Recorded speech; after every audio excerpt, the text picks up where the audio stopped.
Terima kasih atas berkat-Mu pada malam hari ini. Kembali lagi kami ingin memuji dan memuliakan nama-Mu ya Tuhan. Karena kami tahu hanya Engkau yang layak kami puji dan kami sembah. Berkati persekutuan ini kami ya Tuhan. Dalam nama Tuhan Yesus, kami sudah berdoa. Amin.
Malam hari ini, kami menyatakan iman kami kepadamu ya Tuhan.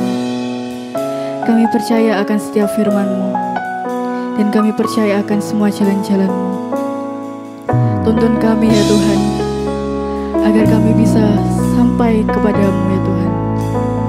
Bantu kami untuk sampai ke jalan-Mu. Mari kita pujikan.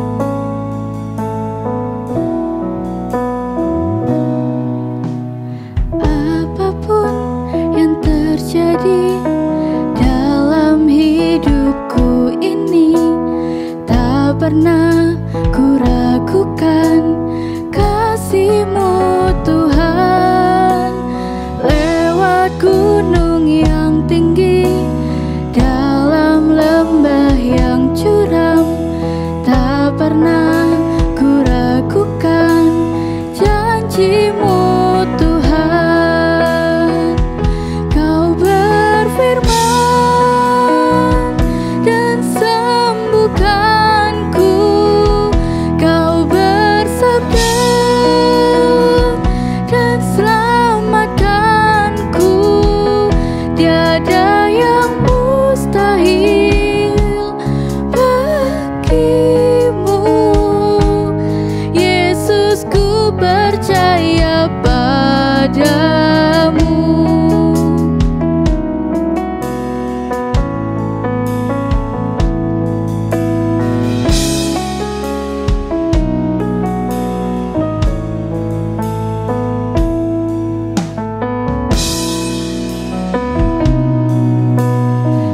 Apapun yang terjadi dalam hidupku ini, tak pernah ku ragukan kasih-Mu Tuhan.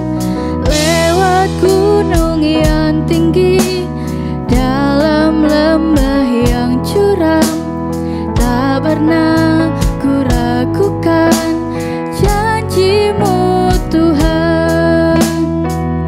Kau berfirman dan sembuhkanku, Kau bersabda dan selamatkanku. Tiada yang mustahil bagimu, Yesus, ku percaya padamu. Yesus, ku percaya padamu. Yesus, ku percaya padamu.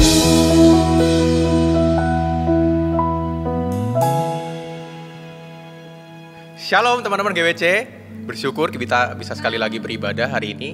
Dan hari ini kita akan bahas sebuah tema yang cukup menarik tentunya, dan mungkin jadi pertanyaan buat kita semua. Temanya adalah, bisakah candu memuaskanku?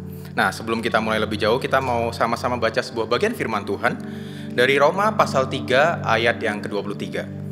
Roma pasal 3 ayat 23. Kalau teman-teman udah buka Alkitabnya, udah buka di gadget masing-masing, saya akan bacakan untuk kita semua ya. Roma pasal 3 ayat 23. Demikianlah firman Tuhan. Karena semua orang telah berbuat dosa dan telah kehilangan kemuliaan Allah. Saya bacakan sekali lagi ya. Karena semua orang telah berbuat dosa dan telah kehilangan kemuliaan Allah. Mari kita siapkan hati kita, mari kita berdoa.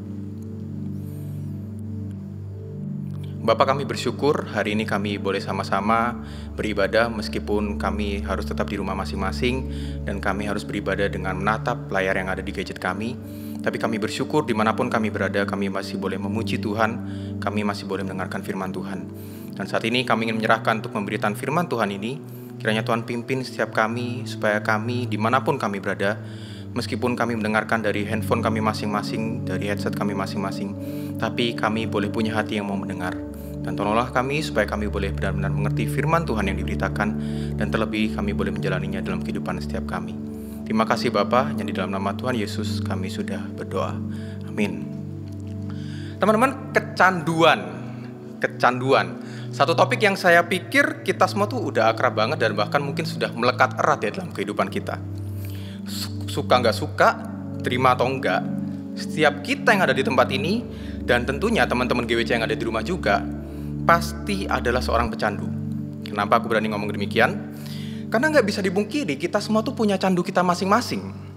Apalagi di tengah kondisi pandemi seperti ini ya, kita harus sering-sering stay di rumah, kalau bisa nggak usah keluar rumah kan, dimana kita harus di rumah terus, banyak nganggur, tapi mental juga capek, karena udah masuk sekolah mungkin ya, harus bikin banyak tugas online yang kadang-kadang nggak masuk akal, suruh bikin challenge tara takdung di TikTok gitu ya, terus kayak ngapain sih, kayak nggak guna gitu ya. Belum lagi keadaan rumah yang sangat-sangat bikin kita pusing gitu. Papa mama sering berantem, ini adik sama kakak sering gangguin terus, dan banyak hal lainnya yang akhirnya buat kita capek. Bukan cuma secara fisik tapi secara mental mungkin gitu ya. Fisiknya mungkin nggak capek, tapi secara mental kita capek. Nah, di saat-saat seperti ini, saya yakin semua kecanduan yang selama ini mungkin kita udah berusaha hindari itu kayak mulai menunjukkan taringnya kembali. Nah, biasanya ada 2 respon yang muncul waktu kita diperhadapkan sama kecanduan kita itu tadi. 2 respon yang mungkin akan terus-terusan berulang-ulang dan gak bakal berhenti kalau kita sendiri yang gak akan hentikan. Respon yang pertama adalah masa bodoh dengan kecanduan. Respon yang muncul waktu kita mulai merasionalisasi keadaan yang ada, sehingga kita mulai membenarkan kecanduan yang kita miliki itu. Dan biasanya dimulai dengan alasan kayak gini. Alah, nggak apa-apa lah, itu kan cuma buat ngelepas stres, ngelepas bosen. Toh kita kan butuh hal-hal yang kita suka. Apalagi kita sebagai anak-anak muda itu kan butuh sesuatu hal yang menyenangkan gitu. Lebih baik aku kecanduan YouTube, kecanduan ngegame mungkin, aku lebih baik maraton drakoran gitu ya. Lebih baik aku kecanduan gadget daripada stres dan jadi depresi. Lo sih nggak lihat itu orang-orang di Korea, meskipun mereka terkenal tapi banyak yang depresi kan, stres. Ya kan aku lebih baik kecanduan daripada aku depresi, stres dan bunuh diri. Ayo, coba lebih baik mana? Atau mungkin kayak gini mikirnya. Alah, itu cuma hiburan kok. Menciptakan adrenalin, menantang. Kita anak muda ini butuh sesuatu yang menantang. Atau mungkin untuk pengetahuan loh, seperti misalnya pornografi itu pengetahuan seks. Lo harus tahu itu bukan apa-apa kok. Lagi pula di zaman sekarang itu ya, aduh lo kalau nggak tahu ini ketinggalan zaman lah. Itu hal yang udah biasa. Yang penting kita nggak sampai seks bebas saja, ya nggak? Iya betul kan lo. Dan berbagai alasan lain pun muncul dalam upaya kita membenarkan diri dalam kecanduan tersebut. Mungkin pengalaman yang saya dan teman-teman rasakan ini dalam menghadapi kecanduan persis sama kayak yang dihadapi oleh seorang ini.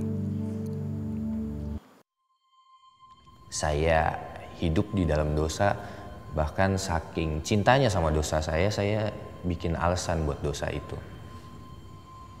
Saya dulu ketagihan sama yang namanya film porno. Saya pikir itu bukan masalah karena ya laki-laki gitu, nonton bokep ya standar lah. Siapa sih yang nggak pernah gitu. Yang penting kan nggak selingkuh, dosa kecil lah itu. Cuman lama-lama dari yang cuma sekedar nonton akhirnya berubah jadi koleksi. Dari koleksi akhirnya berubah jadi kebutuhan yang nggak pernah bisa lepas dari kehidupan saya waktu itu. Pada awal pernikahan istri saya nggak tahu. Sampai akhirnya itu jadi masalah karena pasti ada efeknya. Ketertarikan saya sama dia juga pasti berpengaruh kan. Otomatis saya juga masturbasi dan lain-lain. Istri saya tahu, sempat akhirnya tahu. Dan dia sakit banget sih waktu itu. Dan kalau istri saya sakitnya seperti itu, saya nggak bisa ngebayangin sih segimana sakitnya Tuhan. Dulu saya suka ngaku cinta sama Tuhan, tapi biasanya kalau misalnya cinta kan nggak ngelakuin apa yang dia nggak suka ya. Kita juga harus setia. Tapi pada waktu itu saya nggak setia, saya lebih milih apa yang saya mau daripada rencana Tuhan. Apalagi kalau misalnya dilihat itu sebagai dosa kan konsekuensinya maut. Emang nggak langsung mati, tapi sebenarnya maut udah mulai bekerja di pernikahan saya. Dan saya sadar banget dengan saya melakukan itu, istri saya benar-benar ngerasa terhina banget sih. Bagaimana saya lebih tertarik sama film porno itu daripada istri saya. Di situ ternyata saya nggak sebaik yang saya pikir. Sebenarnya ketagihan bukan sesuatu yang bisa hilang gitu aja sih. Tapi keputusan kita untuk berhenti melakukan atau melangkah dari situ, ya memang diawali dengan keterbukaan. Sebelum kita diampuni kan harus ngaku dulu kan. Akhirnya saya belajar, terus saya bangun hubungan. Secara nggak sadar akhirnya kebiasaan itu berhenti. Seandainya saya tetap pada cara hidup saya yang lama, saya nggak ketemu komunitas yang baik, saya tetap tidak mau mengenal Tuhan. Jadi mungkin saya udah selingkuh sana sini atau mungkin terkena penyakit menular kali. Apa yang kita pikir nggak mungkin, mungkin aja kok. Saya Frans Nikolas, ini aku dan sebuah cerita. Muah. Nah teman-teman, inilah realita kecanduan. Apapun kecanduannya, tapi kalau respon kita adalah masa bodoh dengan kecanduan kita, tolong pikirkan baik-baik. Karena semua alasan yang kita pikirkan tadi, itu sebenarnya adalah tipu daya iblis supaya hati kita yang penuh dosa ini bisa percaya dengan kebohongan-kebohongan itu. Lupakah teman-teman sama satu ayat dalam Yohanes 8 ayat 44 yang ngomong bahwa iblis adalah bapa dari segala dusta. Iblis adalah bapa dari segala kebohongan. Terus satu ayat lagi, 1 Yohanes pasal 2 ayat 16 juga ngomong bahwa semua yang ada di dalam dunia ini, yaitu keinginan daging dan keinginan mata, bukanlah berasal dari Bapa. Jadi meskipun kita rajin ke gereja, meskipun teman-teman pengurus remaja, meskipun kalian aktif setiap hari main musik, meskipun kita mengaku sebagai Kristen, jangan pernah sekalipun ngomong aku baik-baik aja, kalau kenyataannya kita masih kecanduan dengan hal-hal yang bukan berasal dari Bapa. Karena waktu kita ngomong aku baik-baik aja itu, tapi kenyataannya kita masih terjadi dengan semua kecanduan yang ada, itu tandanya sama aja kayak kita percaya sama kebohongan iblis. Dan itu tandanya kita udah KO dari iblis. Jadi kalau kalian punya pemikiran itu, yuk kita sama-sama hentikan dan kita ubah pemikiran itu. Nah kalau respon yang pertama tadi adalah masa bodoh dengan kecanduan, respon berikutnya yang kedua yang seringkali muncul adalah, yang mungkin juga akan muncul setelah teman-teman dengar khotbah ini adalah begini. Sadar itu salah, tapi susah buat berubah. Dan umumnya respon ini diawali dengan pemikiran kayak gini nih teman-teman. Ya, aku sadar sih memang kecanduan itu salah. Kalau dilihat-lihat memang gak sesuai sama firman Tuhan sih. Tapi aku gak bisa lepas dari kecanduanku. Aku udah kecanduan ini sejak kelas 5 SD dan sekarang aku udah kelas 2 SMA. Coba lo saya hitung sendiri, udah berapa tahun itu? Kelas 5 SD sampai kelas 2 SMA. 7 tahunan loh saya. Mana mungkin aku bisa lepas cepet itu. Dan lagi pula aku gak bisa bahagia kalau gak bisa melakukan itu. Kecanduanku tuh cuma satu-satunya hal yang bisa membuatku puas, sukacita, bahagia. Jadi mana mungkin aku bisa berhenti. Meskipun aku pengen, tapi keinginan itu gak bisa hilang loh saya. Percuma lah loh, aku gak mungkin bisa lepas dari kecanduanku ini. Mungkin alasan-alasan kayak gitu yang akan keluar. Dan tentunya sebagai anak-anak Tuhan, kita sadar bahwa kecanduan itu salah.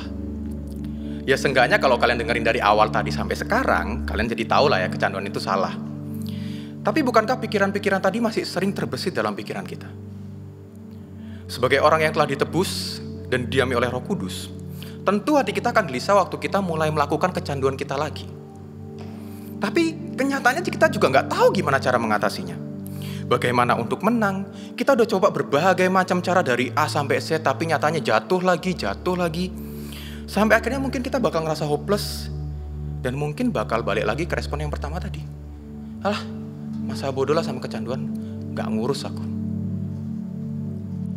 Tapi apakah memang benar kayak gitu teman-teman? Atau jangan-jangan apa yang kita pikirkan barusan itu juga adalah kebohongan dari iblis yang pengen kita percaya? Apakah kita yakin sepenuhnya kalau kita benar-benar gak bisa lepas dari kecanduan itu? Sekarang tak kasih ilustrasi. Coba teman-teman pikirkan. Misalnya kita kecanduan YouTube-an nih.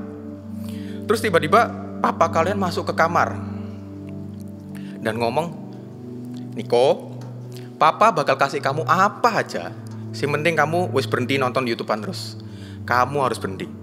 Nah kamu berhenti, tak beli no apa ya wis. Terserah kamu. Kalau kalian jadi aku, kira-kira kalian bakal berhenti nggak? Kalau nggak berhenti kok kayak rada-rada, aduh sayang ya. Karena kalau kita nggak berhenti, sayang loh. Kita bisa beli segala macam hal yang kita pengen, dan syaratnya cuma harus hentikan kecanduan YouTubean kita. Bisa nggak? Harusnya bisa. Contoh yang kedua, buat kita yang mungkin kecanduan pornografi, pas kita lagi mau nonton bokep gitu ya, pas lagi mau nonton, tiba-tiba rumah kita kebakaran, buar gitu. Coba teman-teman pikir, apakah kalian masih bakal tetap tuh nonton bokep yang kalian udah siapin tadi, dan gak bakal lari? Kok aku pikir enggak ya? Kalau kalian tahu rumah kalian kebakaran, ya pasti tuh HP mungkin langsung dilempar gitu ya, gak bakal jadi nonton bokep. Dan kira-kira setelah kebakaran itu, apa kita masih bakal mikir mau nonton itu lagi? Kok ya lucu mungkin kalau masih tetap berpikiran kayak gitu. Teman-teman, kenyataannya, kalau nggak bisa lepas dari kecanduan itu cuma suatu kebohongan yang iblis buat. Kita bakal bisa lepas dari kecanduan kalau ada sesuatu hal yang jauh lebih penting, jauh lebih berharga dibandingkan dengan kecanduan kita. Kenapa kita nggak bisa lepas dari kecanduan kita? Alasannya adalah karena kita merasa kecanduan yang kita punya itu, atau ego yang kita punya itu, jauh lebih penting dari apa yang Tuhan pengen buat kita.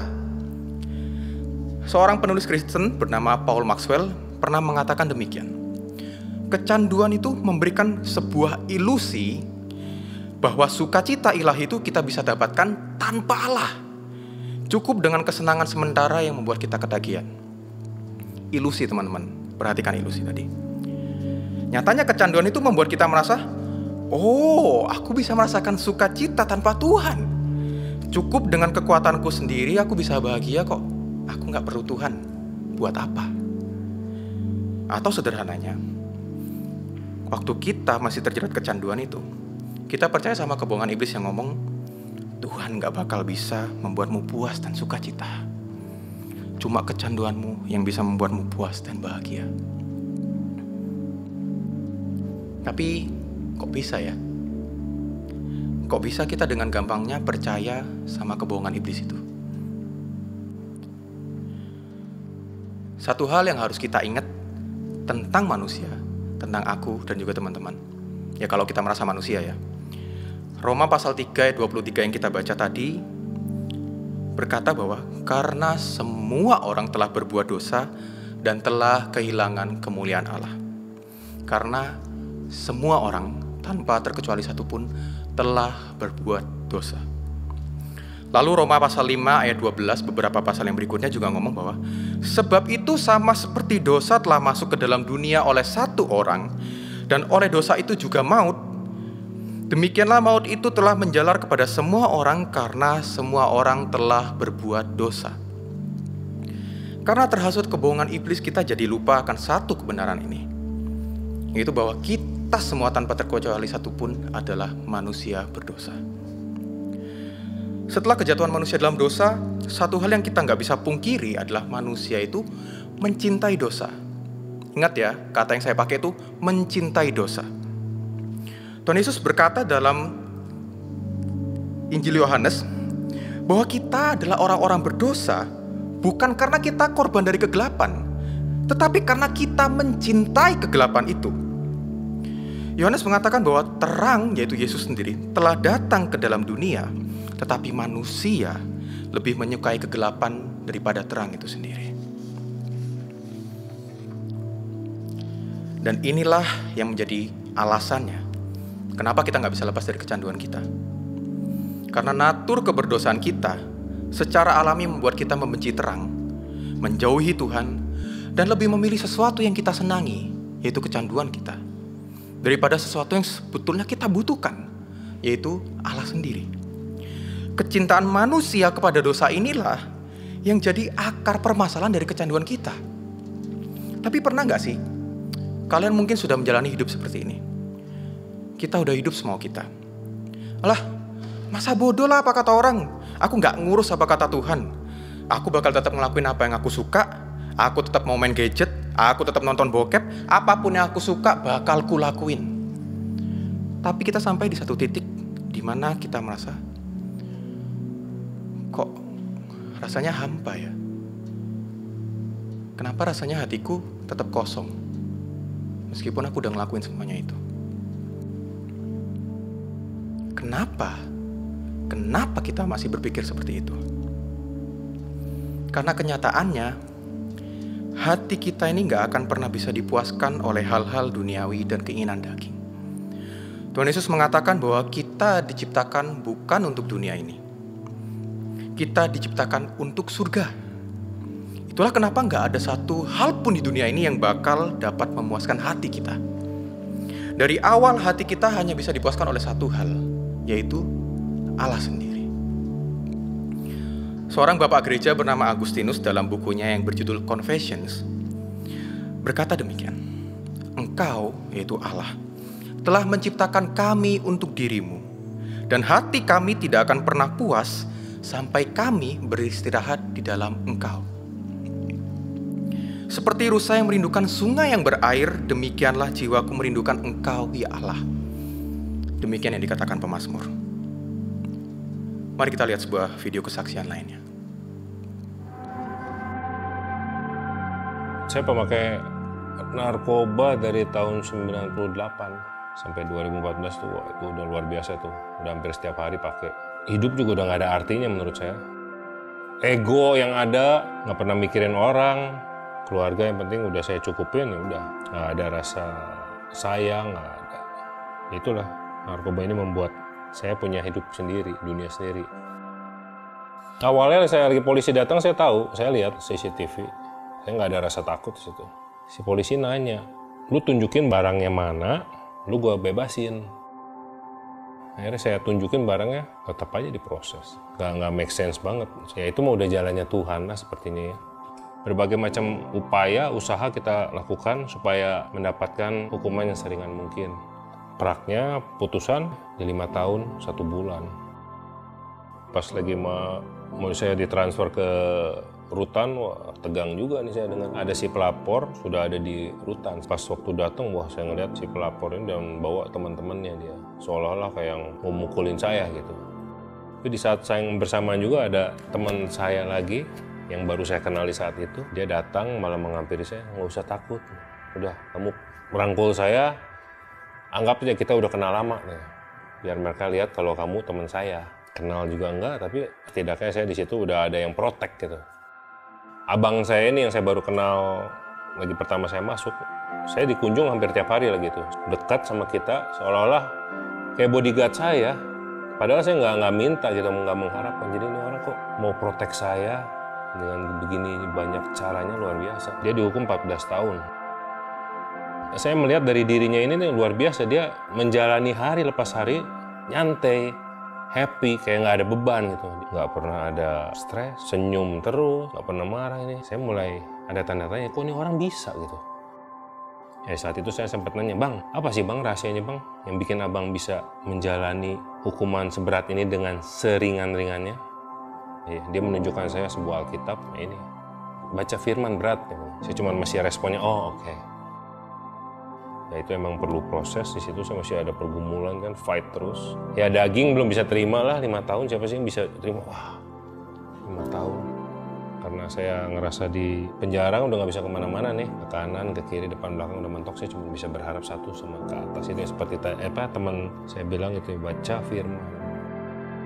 Saya mulai buka hati, saya mulai baca.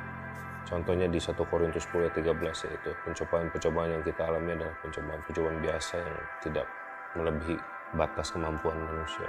Tuhan menyediakan jalan keluarnya. Itu salah satu ayat yang menguatkan saya. Di saat itulah saya bisa mulai mengenal Yesus.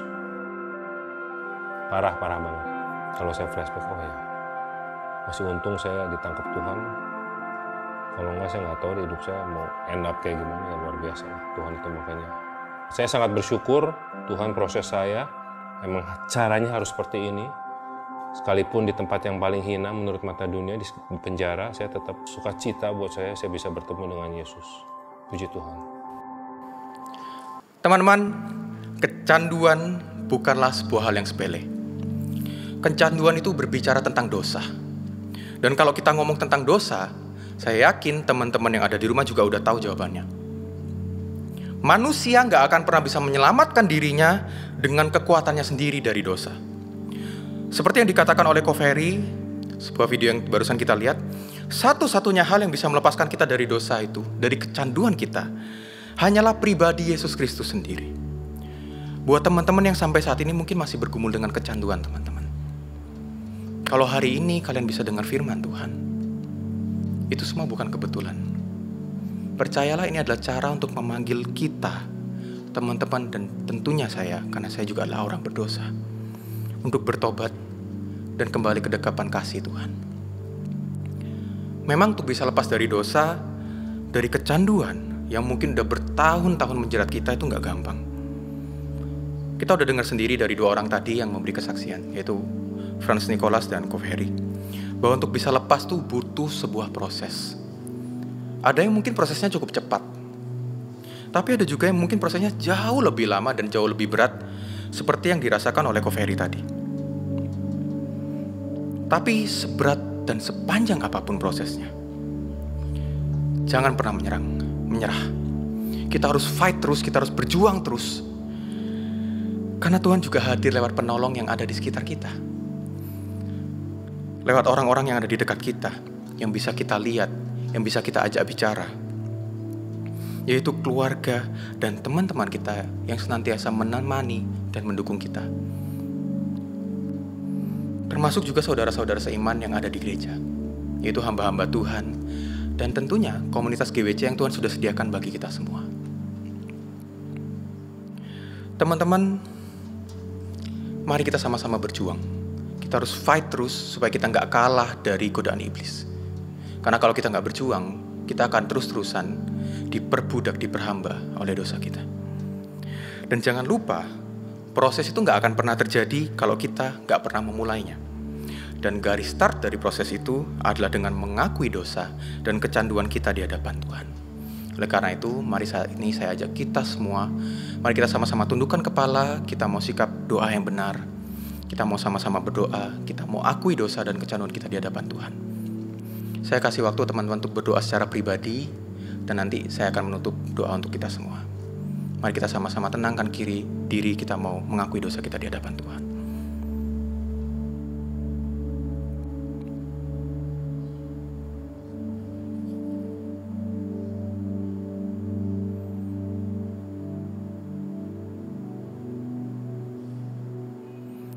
Bapa, saat ini kami datang di hadapan-Mu.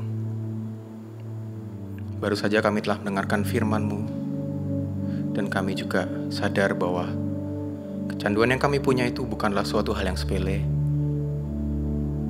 karena ini berbicara tentang dosa. Maafkanlah kami kalau selama ini kami seringkali masa bodoh dengan dosa-dosa kami.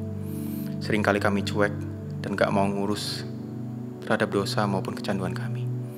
Tapi kami bersyukur karena hari ini Engkau boleh mengingatkan setiap kami. Engkau boleh kembali mengajak setiap kami untuk datang ke hadapan-Mu, untuk mengakui setiap dosa kami. Terima kasih Tuhan, karena Engkau adalah Allah yang senantiasa selalu ada buat setiap kami.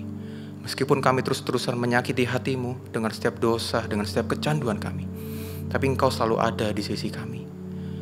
Engkau selalu ada dengan tangan yang terbuka, dan selalu siap untuk kembali mendekap kami dengan kasih-Mu. Oleh karena itu kami rindu Tuhan, kami sebagai anak-anak-Mu juga boleh kembali ke dalam dekapan kasih-Mu itu. Kami rindu, kami bukan hanya mengakui setiap dosa dan kecanduan kami, tapi kami boleh terus berjuang bersama dengan Engkau, bersama dengan Roh Kudus yang ada di dalam setiap kami, untuk terus berjuang melawan dosa dan hidup di dalam kekudusan. Terima kasih Tuhan. Hanya di dalam nama Tuhan Yesus, kami sudah berdoa. Amin. Tuhan